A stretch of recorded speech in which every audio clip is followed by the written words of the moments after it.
Oi, João. Como vai, meu amigo? Tudo bem? Olá, Deodato. Mas, afinal, te chamo de Deodato ou de Demerval? Por favor, me chame de Deodato e eu te explico o motivo pelo qual eu gosto de ser chamado por Deodato. Deodato é do latim, na verdade seria Adeodatus. O meu pai era Sim. Adeodatus, mas lá numa colônia de pescadores no interior de Minas Gerais, grafaram errado o sobrenome dos meu e dos meus irmãos. É dado por Deus ou dado a Deus. Foi um filho bastardo fora do casamento de Santo Agostinho. Ah, Santo Agostinho. E eu gosto de ser chamado de Deodato em função da etimologia, só por isso. Ah, maravilha, bacana. E você, eu posso te chamar de João mesmo, porque eu gosto da Pode informalidade. chamar. Sim, sim, pode me chamar. Meu nome é composto, é João Aparecido, mas pode chamar só João o composto como quiseres. Você sabe Tranquilo. que se tivesse assim na roda de amigos aqui, tomando uma cerveja, alguns aí iam te chamar de João, outros de Sidão. Amigo é assim. Na Ô, João, verdade, por aqui, as pessoas me chamam de Cidinho, né? Na minha roda de meus amigos de uns 20 anos atrás me chamavam de Cidinho devido ao meu tamanho, né? Eu sempre convivi com outros maiores que eu. Até que no meu e-mail eu sempre uso Cidinho. Eu gostei, daí ficou Cidinho Pereira, né?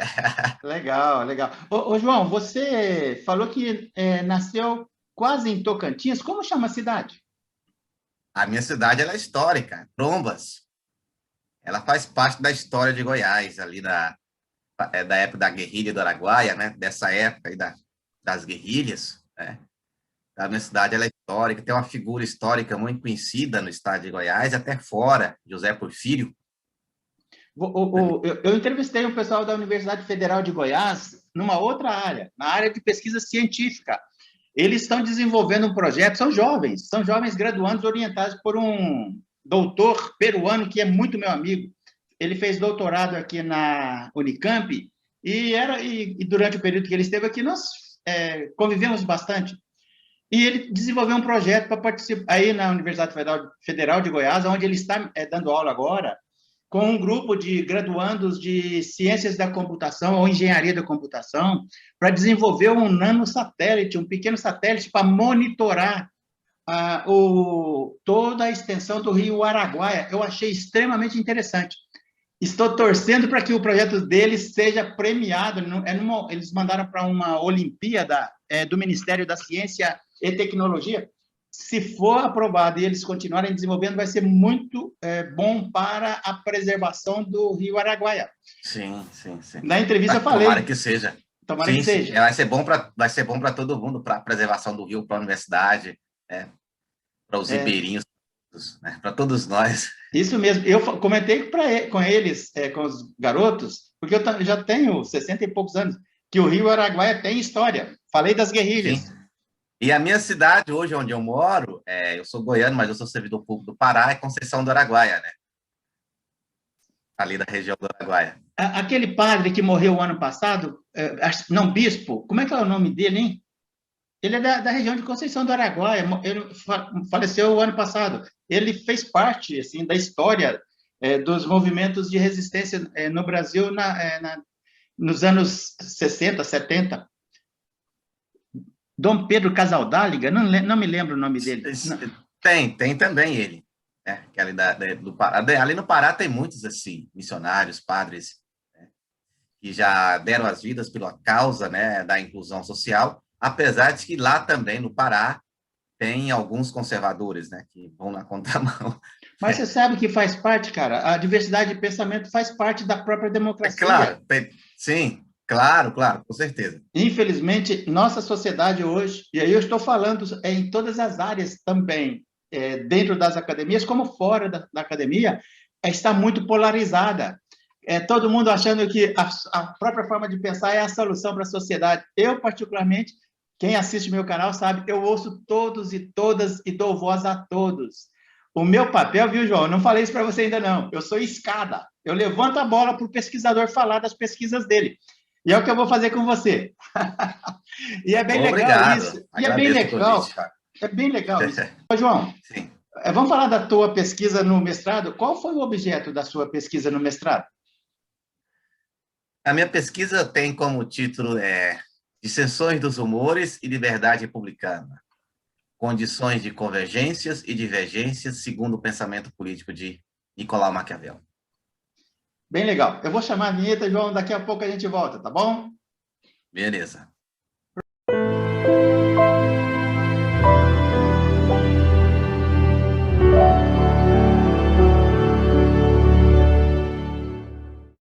Ô, João, fala um pouquinho sobre a possibilidade de se pensar, de se estudar o Maquiavel de uma forma a depositar um olhar sobre a originalidade. É possível isso?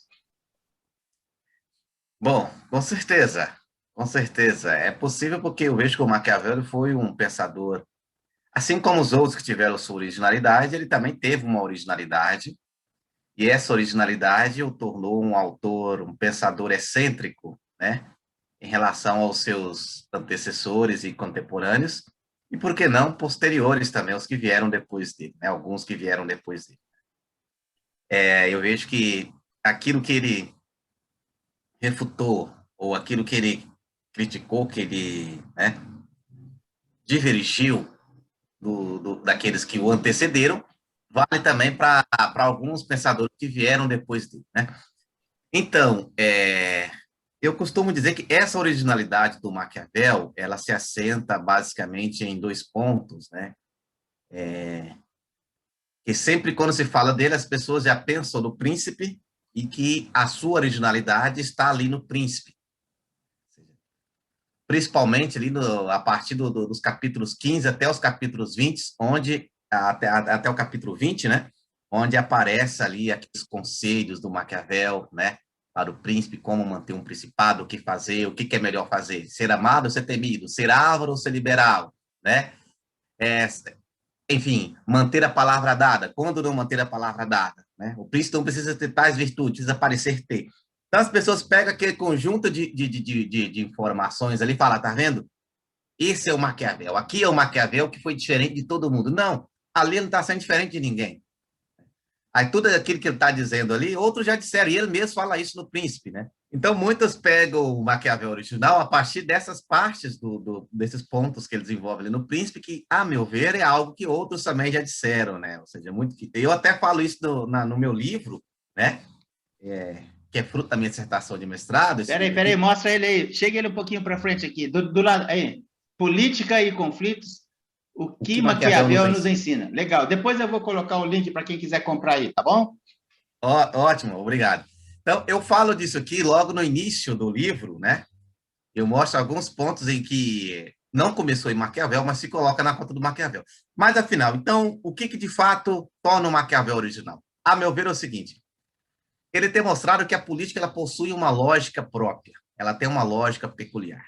A política ela não se ordena, ela não se estrutura a partir de algo que está fora dela. Não temos que pegar princípios lá no campo da metafísica ou na natureza humana, uma lei natural, ou a partir da religião, a partir de Deus. Não podemos pegar princípios fora da política para dizer como que os homens devem se comportar politicamente, como que os homens devem conviver. Não. Para o Maquiavel, a política se estrutura a partir dela mesma, né? É como se fosse um inducionismo, né? É um realismo, é um empirismo.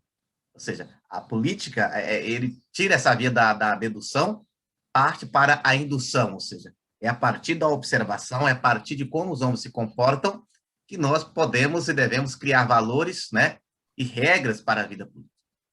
E o outro ponto, seguindo nessa mesma direção, outro ponto que revela sua originalidade, ele tem mostrado que a vida política ela se estrutura a partir dos conflitos, ou melhor, a partir das dissensões dos humores, que é o título da minha dissertação de mestrado. Eu coloquei como conflito, que ele quase não usa esse termo conflito, né? Ele usa mais dissensões, tumultos, né? Mas eu coloquei conflito, que é o termo mais conhecido, né? No livro eu coloquei conflito, que é o termo mais conhecido. Então, a vida política se estrutura a partir das dissensões dos humores, né? A política não é para eliminar o conflito. Onde está a originalidade dele? Porque até ele, todos que pensaram a política reconheceram que o conflito faz parte da política. Mas ele sempre vira o conflito como algo ruim, como algo a ser superado, né? E até depois dele. Thomas Hobbes vai pegar muito de Maquiavel Mas nesse ponto aí, o Thomas Hobbes vai divergir do Maquiavel, né? Para Thomas Hobbes, o Estado civil é construído exatamente para eliminar o conflito. O Maquiavel vai mostrar Ô, João, segura um pouquinho, João. Segura um pouquinho, deixa eu te fazer uma pergunta. É natural que ele tivesse desenvolvido a partir das observações no próprio ambiente de trabalho dele. Essas questões das dissensões era o ofício dele, enquanto chanceler de Florença, administrar conflitos com outras cidades e estados o tempo todo. Estou equivocado em fazer essa observação, João?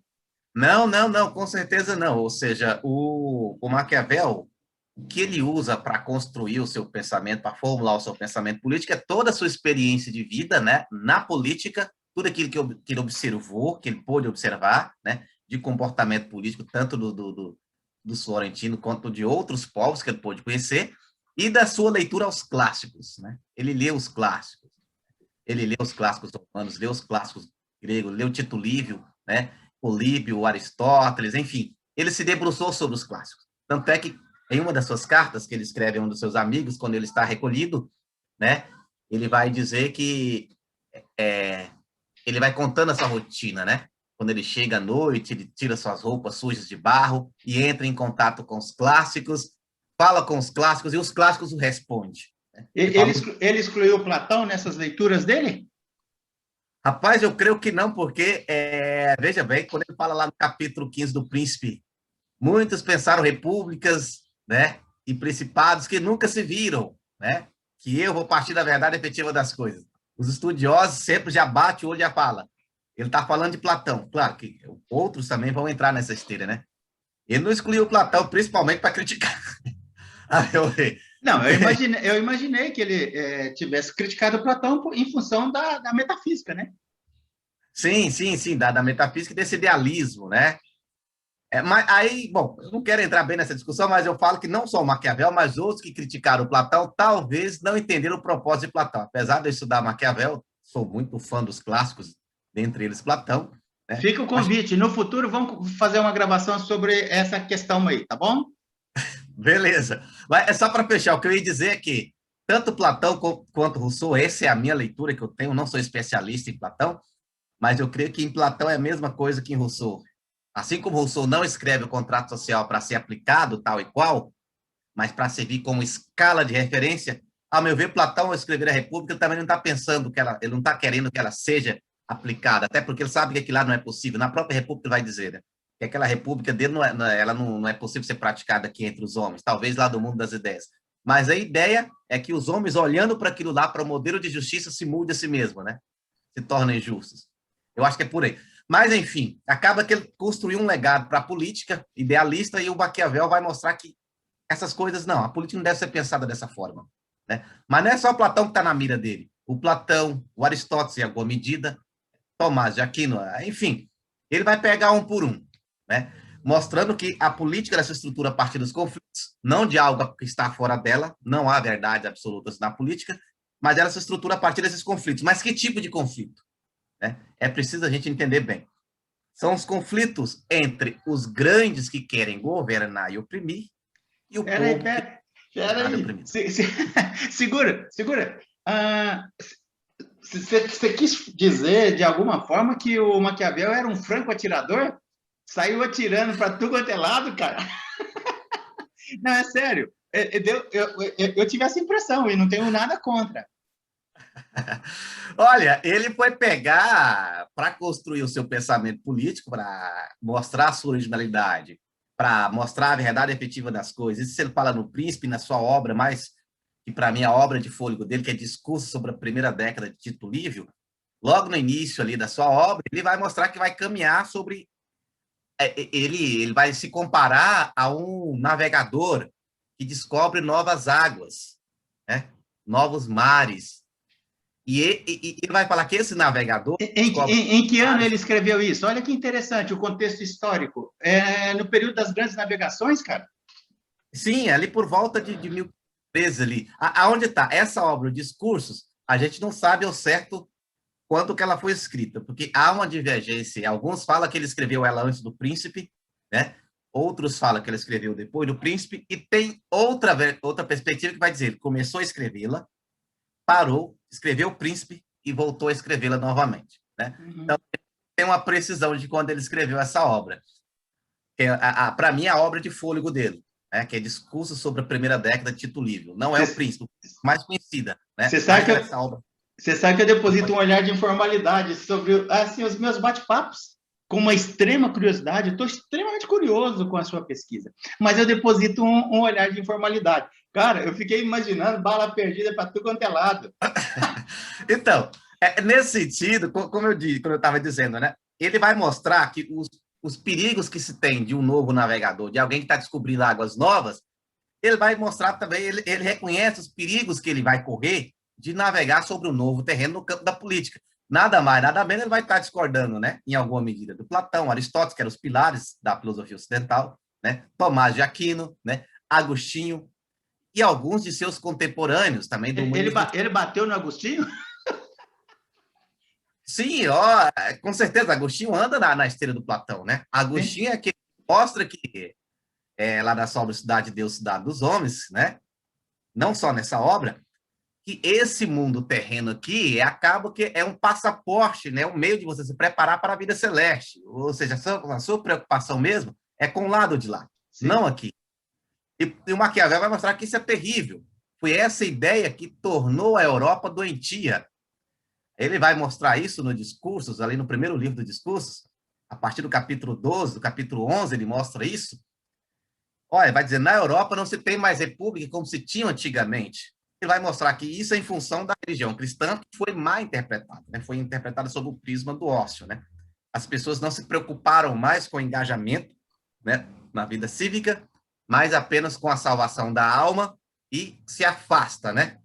Aquilo que era virtude passou a ser visto como algo ruim, e virtude passou a ser vista a humildade. Algo que o Nietzsche vai aproveitar, né, em alguma medida, né, noutra dimensão, para falar também quase que a mesma coisa, né? O Nietzsche andou lendo, quase ninguém fala isso, mas ele andou lendo Giordano Bruno.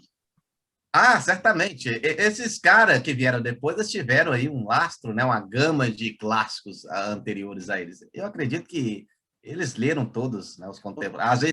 Às vezes eles não citam, mas leram. Ô, João, e quem, para o Maquiavel, quem era o grande guardião da liberdade? Era o povo ou eram os grandes? Por favor, explica aí, dentro do contexto do Maquiavel, quem eram os grandes também, para quem está nos assistindo e, porventura, não, desconheça. Bem, os grandes, em linhas gerais, eu mostro isso tanto na dissertação quanto no livro, em linhas gerais, de forma bem sucinta, que é uma outra questão que dá pano para manga também, mas se você for tentar teorizar bem, estudar, aí há muitas vertentes, né, que você pode falar. Mas aquilo que eu trabalho, a ideia que eu trabalho na minha dissertação e também no livro que eu compreendo, os grandes eram quem tinha, digamos que berço, quem era de linhagem, né, e que tinha condições para governar e desejo de governar. Era quem estava no poder. Era um governante, era um príncipe, era um senador, enfim, era um nobre, era. Quem tem condição para isso, não só questão econômica, porque na época a questão econômica não pesava tanto, né? Sabemos disso, que no contexto do Maquiavel pesava muito mais a questão de linhagem, a questão de ser nobre, né? De ser de uma família tradicional, de uma família aristocrata, pesava muito mais isso do que o fato de ser rico, né? Tanto é que algumas séries mostram isso, né? Que algumas pessoas, para ganharem prestígio, por exemplo, lá na República Romana, que fez parte do Triunvirato, o Crasso, que era o homem mais rico de Roma, mas para ele ter prestígio, ele teve que se tornar um general, né? Ele teve que ter o êxito do campo militar. Então, não bastava, não é como hoje, né? Que o dinheiro era tão importante. Então, os grandes eram esses, aqueles que têm condições para governar e oprimir, para influenciar. Ou seja, o topo da pirâmide social sob a perspectiva do poderio político. Sim. O topo, quem tem condição de chegar no topo, né? E o povo é quem não tinha isso, né? Quem não tinha essa linhagem, né? Quem não estava no poder, quem não tinha também condições para estar no poder, mas não necessariamente são pobres, né? Entre os plebeus, sabemos que quem estuda a história de Roma tinha plebeus que não eram pobres, tinham plebeus que tinham uma boa condição aquisitiva, né? Então, é isso. Os grandes é quem tem condição para governar e oprimir, né? E o povo é quem não tinha. Então, isso na época dele, né? Para os tempos de hoje, se a gente for tentar atualizar isso, a coisa se torna um pouco mais complexa, que temos aí 500 anos que nos divide, né? Para a gente pensar mais em linhas gerais, podemos pensar também, os grandes é quem está no governo ou quem tem condições de exercer uma influência, né, no governo, e o povo, quem não está no governo, não se interessa ou não tem condições para exercer o governo e a opressão. Em linhas gerais, é isso. Os grandes, eles são definidos dessa forma, né? Não só pela sua condição, mas, sobretudo, pelo seu desejo de governo e opressão. Desejo de governo. A opressão é uma consequência, né? Seria uma extremidade do desejo. Assim como o povo deseja liberdade, e a consequência do seu desejo, a extremidade do seu desejo, é a ausência de governo, aquilo que o Maquiavel chama de licença. Então, aí como você me perguntou, né, quem é o melhor guardião da liberdade, o povo ou os grandes? O Maquiavel mostra isso no seu livro, na primeira parte do seu livro Discursos, da primeira década de Tito Livio. Ele levanta essa pergunta: quem é o melhor guardião da liberdade? Aí ele apresenta a resposta, né, a visão daqueles que defendiam que os grandes era melhor. Por quê? Por duas razões. Primeiro, que é melhor dar a guarda da liberdade dos grandes para satisfazer a sua ambição de poder, a sua ambição de governo. Então, dando a guarda da liberdade para eles, vão estar satisfazendo a sua ambição. E segundo, que entre os grandes gera menos tumulto, né? Os grandes promove menos conflitos. Então, por essa razão. O Maquiavel vai discordar de ambas, né?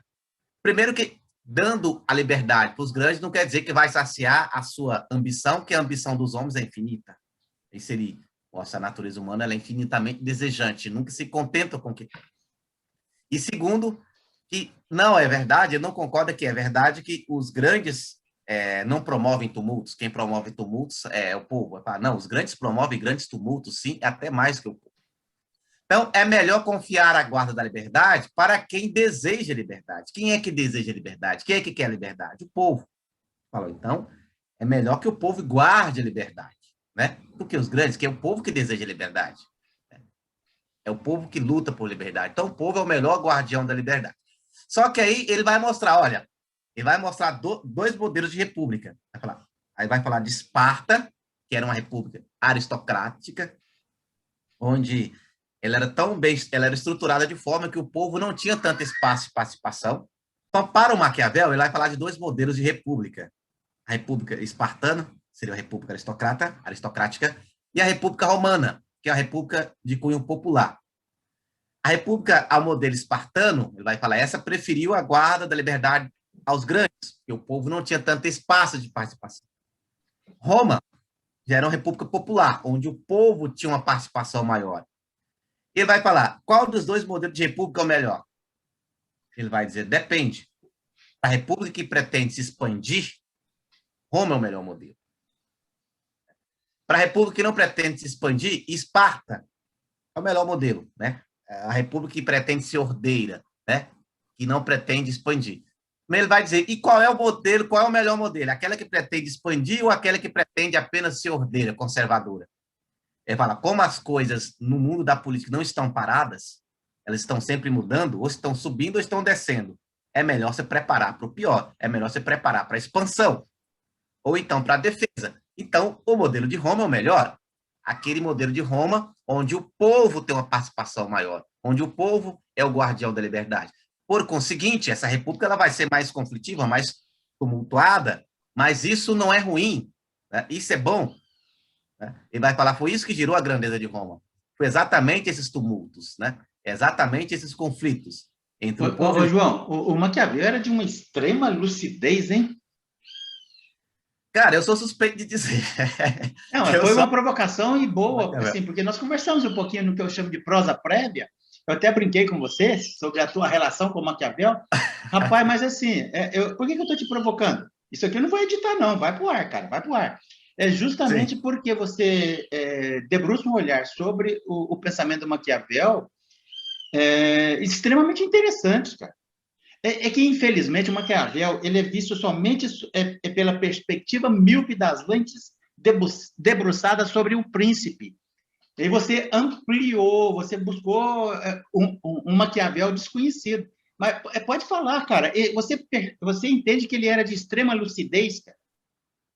Sim, sim, e pegando o gancho aí da sua questão, esse Maquiavel que eu estou falando, que é o Maquiavel republicano, bom, eu não sei quando é que esse vídeo, que a nossa gravação vai ao ar, mas dependendo do dia, hoje, 18 de maio, amanhã, 18 de maio, está acontecendo no canal Maquiavel Brasil, né, do meu amigo João Gabriel. Você que está nos acompanhando, que tem interesse de acompanhar o pensamento de Maquiavel, certamente essa entrevista, se você estiver assistindo após essa data, você pode ir lá no canal que está gravado. Hoje, 18 de maio, amanhã, 19 de maio, está tendo um evento promovido pela UFMG em homenagem ao professor Newton Binotto. Ele foi o pioneiro nessa leitura do Maquiavel republicano no Brasil. Na Europa já existia, mas ele trouxe para o Brasil, há 30 anos atrás, essa leitura do Maquiavel republicano com a sua obra Maquiavel Republicano. Então, se você gosta do Maquiavel, confira lá no canal Maquiavel Brasil. Né? Esse evento está tendo muitas falas, teve muitas falas, muitas palestras, muitas mesas redondas, né, em torno dessa temática. De fato, Deodato, esse Maquiavel republicano ele é novo, né? Ele é novo em relação ao Maquiavel principesco. Novo no Brasil há 20, 30 anos. No Brasil há 20, 30 anos, na Europa também, na Europa começa agora do século XX para cá, em relação ao outro Maquiavel principesco, né, que já é o mais conhecido, né, ao longo da história. E o pior, ainda tem, além do Maquiavel, o Maquiavel principesco, o Maquiavel conservador, tem uma outra figura, que é aquela que já está um pouco, felizmente já está superada, ao menos nos ambientes acadêmicos, que é do Maquiavel maquiavélico, né? Algo que ele foi o primeiro inimigo do maquiavelismo. Essa seria uma outra discussão, né, para a gente fazer. Onde é que nasce isso aí, por que nasce, né? Que não é simplesmente uma leitura vulgar da obra, não é simplesmente uma leitura mal feita, mas é uma leitura erudita, é uma forma como a sua obra foi recepcionada, né? Foi uma reação àquilo que ele propôs, né? Que acabou desembocando nessa ideia do Maquiavel maquiavélico, e, em grande medida, contribui também para que ele seja visto apenas por essa perspectiva conservadora, né? Aí teve aqueles outros estudiosos que, para defender o Maquiavel do maquiavelismo, criou-se essa outra vertente de leitura do Maquiavel como um técnico frio, né? O homem, apenas alguém que descreve a política. A meu ver, ele não é esse técnico frio. Claro que há momentos ali que ele está descrevendo mesmo, ele está sendo um cientista político como aquele que descreve, assim como o físico que disseca, né, o objeto de estudo, mas ele é muito mais que isso. Ele é alguém que propõe. Ele era um cidadão republicano que desejava a república, que sonhava com a sua Florença, né, sendo uma república. Então, a meu ver, ele é, sim, um autor republicano, e como você coloca, ele teve essa perspectiva, né, esse olhar penetrante da vida política. Né? Por isso que ele disse que ia inovar algo, ele ia construir algo de novo e sabia dos riscos que ele ia correr. Então, fechando a pergunta que você me colocou, para o Maquiavel, o povo é o melhor guardião, porque o povo é quem deseja liberdade. É o povo que quer a liberdade. Enquanto que os grandes querem a liberdade, mas para oprimir. Né? Eles também querem a liberdade, obviamente, mas não para todos, para termos um corpo político livre, uma república. Eles querem liberdade, mas para implementar os seus desejos, né, as suas vontades, para oprimir. O povo, sim, quer a liberdade para viver na liberdade, para o regime. Ok. Eu não comento o que eu vou falar, senão a gente não sai daqui hoje. É o seguinte, essa visão do gestor público, do príncipe, sei lá como a gente coloca, que oprime, tá lá na visão maquiavélica do Maquiavel. Deixa quieto, fecha o parênteses. Ô, João, eu gosto de fazer umas provocações, principalmente quando eu vejo um cara como você, cara, que mergulhou em profundidade no pensamento de um cara como Maquiavel, dá vontade de ficar horas e horas com as provocações aí para poder arrancar informações interessantes. Eu queria que você dá uma guinada aí. Eu queria que você falasse da virtude sob a perspectiva do Maquiavel e os desdobramentos. Bom, esse termo virtude, ele de fato usa o termo virtude para diferenciar de virtude, para não se confundir com a virtude.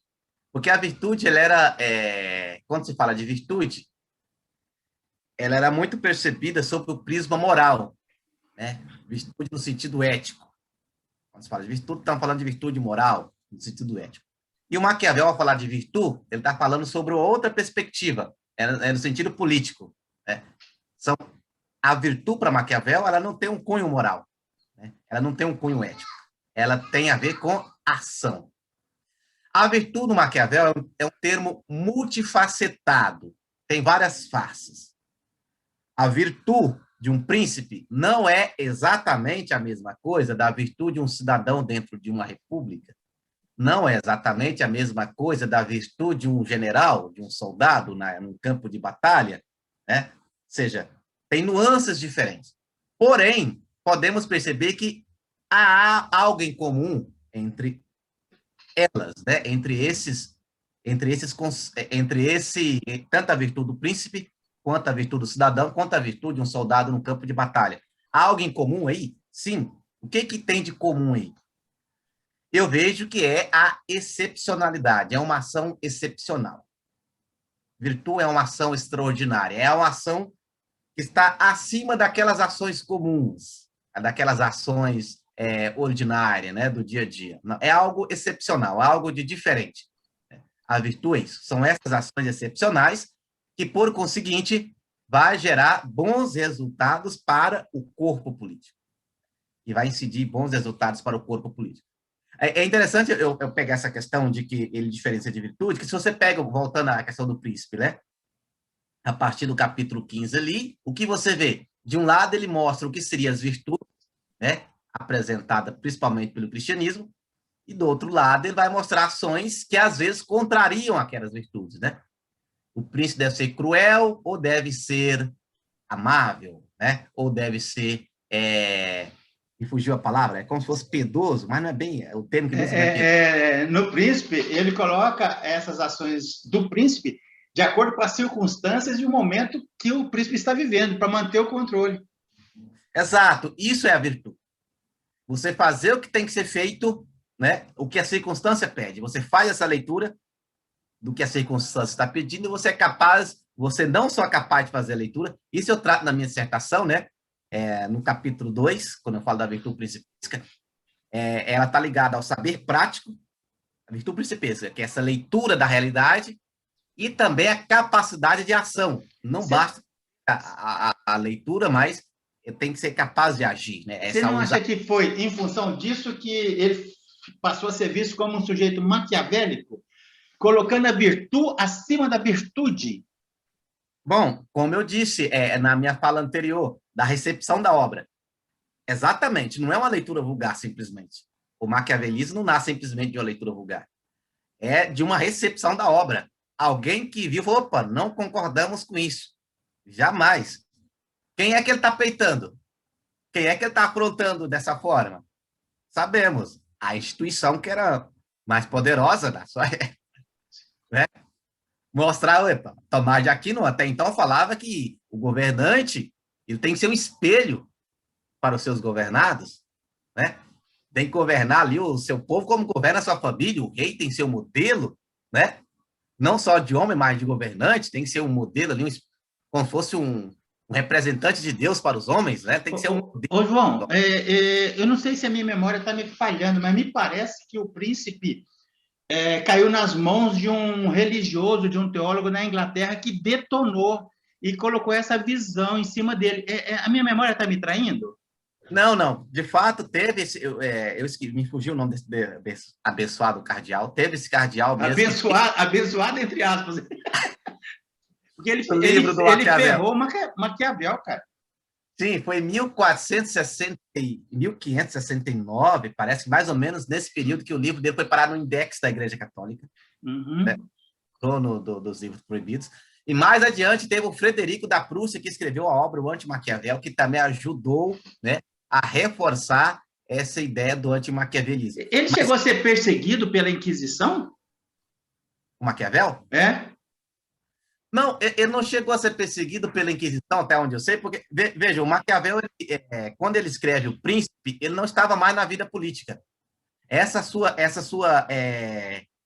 bem lembrada a sua pergunta, digamos que essa rejeição a Maquiavel, ela se dá depois da sua morte. Ah, sim. quando Maquiavel estava vivo, ele tinha uma boa relação com seus contemporâneos, inclusive pela igreja. Que antes, mesmo depois que ele já tinha saído da vida política, né, teve o cardeal, ele escreveu História de Florença a pedido de um cardeal.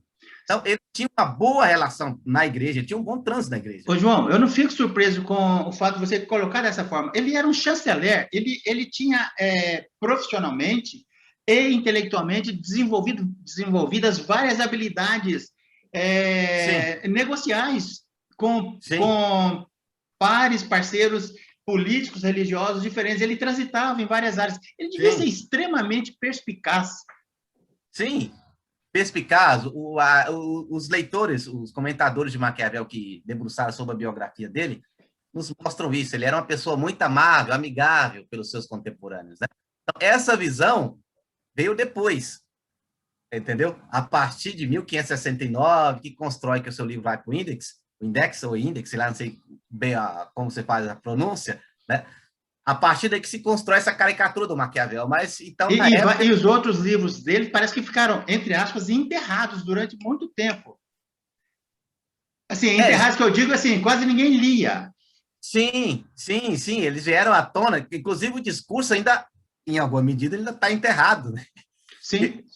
As pessoas, muita gente acha que ele só escreveu O Príncipe. Então, o discurso, somente na academia que se sabe, mas fora da academia, é difícil você ver pessoas que sabem que ele escreveu O Príncipe, que ele escreveu o discurso sobre a primeira década de Tito Livio, que ele escreveu a História de Florença, que ele escreveu A Arte da Guerra, né?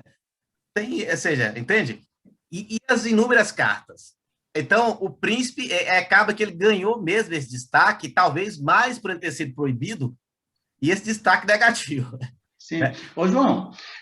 Se você olhar no Príncipe, você vai ver elementos ali, como você falou há pouco tempo, elementos ali que mostram que ele não é maquiavélico. Se você, para quem lê o Príncipe, entende, pô, onde está o maquiavelismo aqui? Pode ser, no máximo, você pode dizer que tem um realismo ali. Ok. Ô, João, você sabe que uma das propostas do meu canal, aliás, a proposta do meu canal é buscar um diálogo entre academia e sociedade. Você está falando das obras do Maquiavel, que a sociedade desconhece, boa parte da academia desconhece. O Giordano Bruno, a maior parte, ele escreveu muito. A maior parte da produção do Giordano Bruno é desconhecida, então eu estou fazendo questão, com essa minha leveza, às vezes eu dou uma pitada de bom humor, trazer as informações para a sociedade. Quem tiver interesse, vai ler, vai estudar. Sim. Legal. Sim. Ô, João, você queria falar mais alguma coisa? Eu fiz algumas poucas perguntas aí sobre as Então, só para fechar essa questão da virtude, então, a virtude para o Maquiavel, ela tem a ver com essa ação excepcional, né? Essa ação extraordinária, que vai reverberar positivamente no corpo político, né? Tanto dentro de um principado, quanto dentro de uma república, essas ações grandiosas são consideradas ações de virtude, que para o Maquiavel ela é fundamental para manter, para conservar a vida política, para conservar os bons costumes, para conservar as boas leis. Um homem de virtude é capaz de reformular um corpo político. Um homem de virtude é capaz de reformular as leis, de reformular os costumes, de reformular as instituições, os ordenamentos, né? As ações de virtude, elas são importantes, né? Dentro não só de uma república, mas dentro de um principado. A vantagem é que na república, o Maquiavel nos mostra isso, por que ele é republicano? Por que a república leva vantagem em relação ao principado? E numa república se mobiliza mais virtude que no principado, né? Um principado, de quem que se espera que tenha virtude? Apenas do príncipe, né? Ele que está ali no controle, se espera mais virtude dele. Na república, não tem alguém no controle exclusivamente, né? Ou seja, é o corpo político. Se espera que o corpo político tenha virtude, então que se mobilize a virtude. A república, ela tem essa proeminência, né? Essa capacidade de mobilizar mais virtude, mais ações excepcionais. Por isso, o Maquiavel prefere, né, o regime republicano. Fala que o regime republicano é o que melhor atende às demandas vivenciais dos seres humanos do que o principado. Mas já em situações que não der para fundar uma república, então que se funde um principado. Ô, João, vou fazer uma pergunta totalmente fora do contexto aí do que a gente está abordando. Você acha, não sei se você chegou a ler a respeito, mas a Revolução Francesa, que cortou, decepou cabeças de príncipes, não só na França, Aqui no Brasil morriam de medo, viu? Morriam de medo de ter cabeças decepadas por volta de 1800 e pouco. Você acha que eles leram Maquiavel no sentido de observar a virtude como um elemento necessário para as repúblicas? Você acha que isso pode ter acontecido? Olha, a Revolução Francesa, eu não saberia te dizer com precisão que eles leram Maquiavel, né? Que os revoltos leram Maquiavel. Mas sabemos que o Napoleão leu Maquiavel. Foi assim, é uma inferência minha, né? Pela Sim, lógica do sim. raciocínio Mas, de quem mergulha na virtude, fica essa impressão também. Desculpa. sim. Mas veja bem, eu não posso dizer que eles leram Maquiavel, mas você pode supor que sim. Sim. Você pode supor que os líderes leram Maquiavel, até porque se coloca muito também na Revolução Francesa, coloca muita na conta do Rousseau, a questão da influência teórica, né? E Rousseau também influenciou a Revolução Francesa. E Rousseau foi um grande leitor do Maquiavel.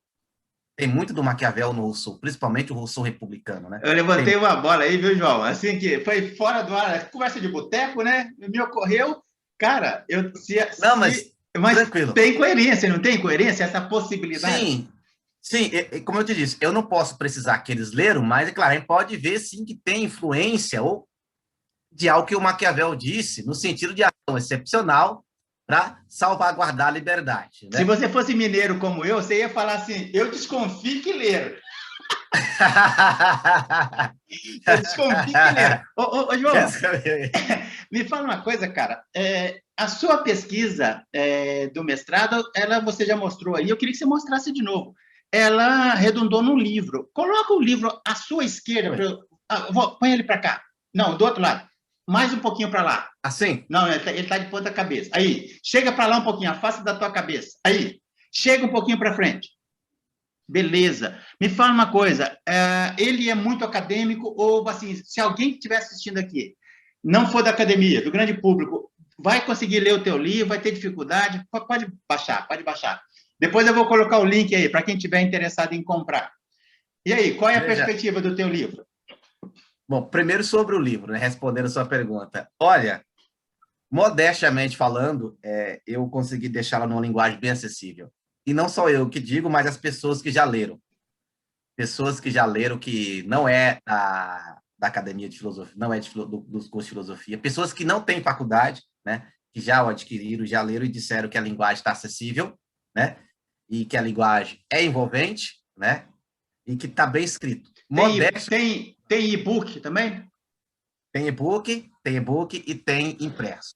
E-book e tem impresso. Bom, as pessoas, ele está em 8 livrarias, pode adquirir em 8, eu vou depois passar os links das livrarias, e pode também adquirir diretamente comigo. A vantagem de adquirir comigo é que ele vai autografado e com dedicatória. E você vai estar comprando direto do autor. Ô, João, e você, para poder comprar de você, manda e-mail, o que faz? Que Isso. Desculpa, eu vou colocar aqui embaixo, Isso. E vou colocar na descrição. Você vai mandar seu e-mail? Vou passar o meu e-mail para ti, né?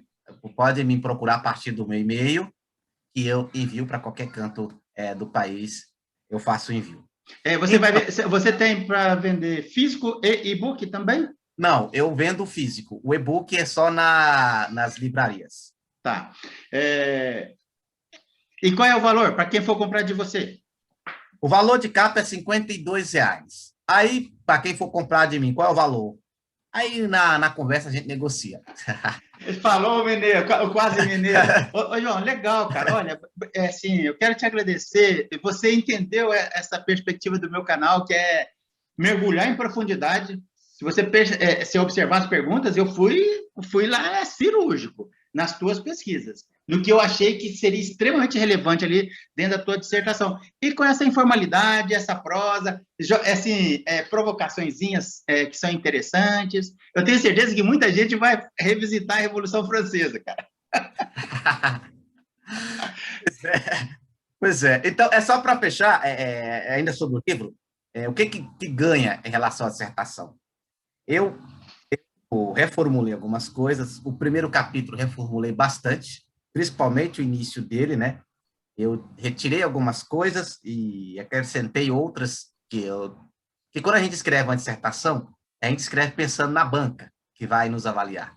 Então, é uma escrita acadêmica para a banca que vai nos avaliar. O livro, a gente escreve para um público bem amplo, para pessoas que nunca leram Maquiavel, mas que têm interesse. Então, pensando nisso, reformulei bem o primeiro capítulo.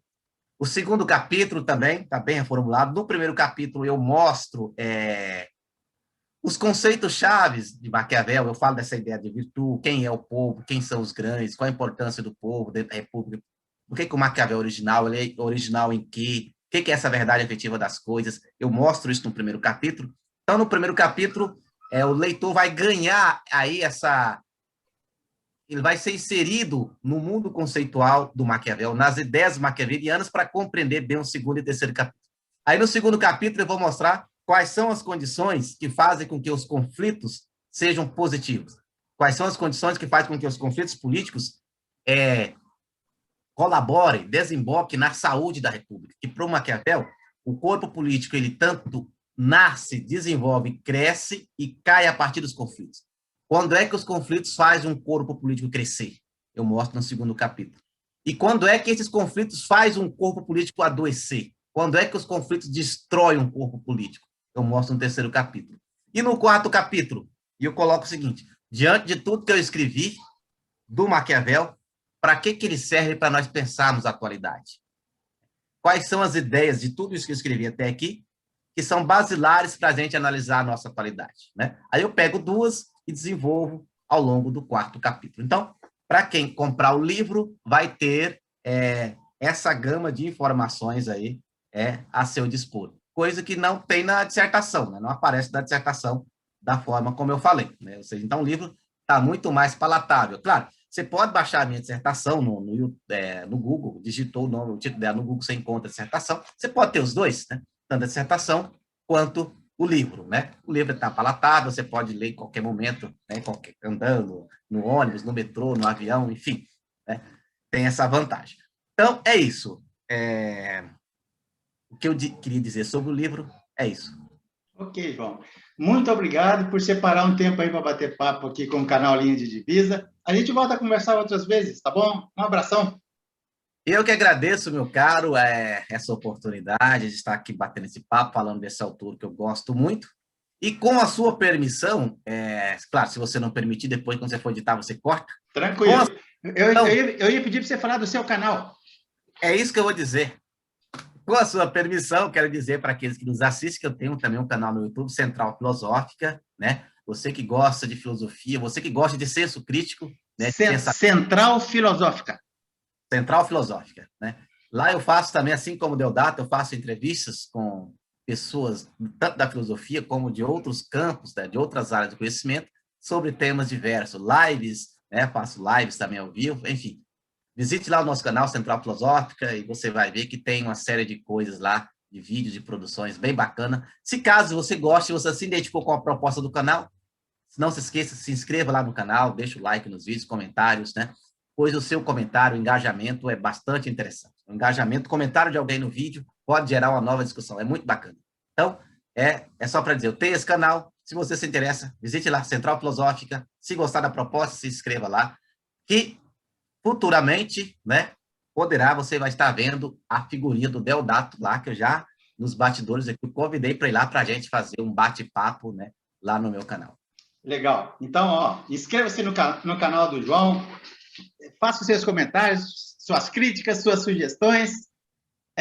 Quem faz filosofia gosta desse ambiente do bate-papo, da troca de ideias. Visite o canal do João, se inscreva lá, se inscreva aqui no canal do Deodato e vamos caminhar junto. João, um abração, cara.